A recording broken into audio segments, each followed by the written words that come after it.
And then sir, kasi po kung ito ay 3 araw, overnight ho ba ang usapan dito? Paano po? Kasi mag-uuwi ang Yung baho ito? Kasi kung 3 araw itong pagtitipon. yung sa Quirino po, hindi ko po alam. Pero ang tuloy-tuloy daw po yung programa na yun.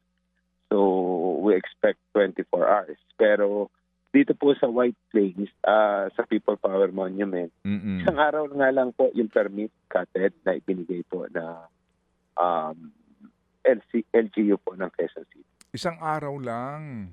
Pero ang sinasabi Opo. nila, Chairman, Opo, mag-a-apply daw. 3 araw daw ho Oo. sila eh. Yun ang Kaya unang po. sinasabi na So parang, isang araw lang, Sunday lang. oo, dapat. Oo, pero Chairman, may Opo, sinasabi yun yung po group. lang po ang ibinigay ng Oo. Quezon City government Opo. na permit. Dahil Oo. nga po, kung papatak po ng weekday, ay magkukos po yan ng traffic at talaga po makakaabala. Kaya po hindi binigyan ng LGU ng Quezon City Oo. ng 3 permit po. So yung sinasabi po nila na mag-a-apply day by day, kunwari kung natapos na ngayon, i-a-apply yung para bukas, imposible na po iyon.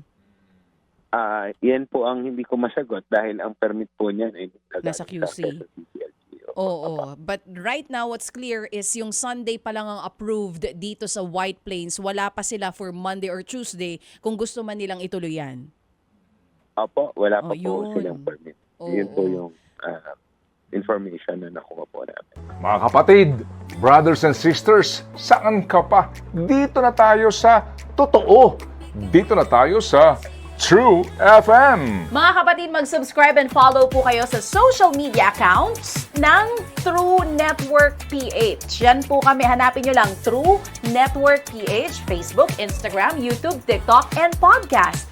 Mapa-Apple or Spotify man yan, mahahanap nyo kami. Lahat ng mga napapanood at napapakinggan nyo po sa programa, nasa social media accounts namin yan. So, paano mga kapatid? See you sa social media!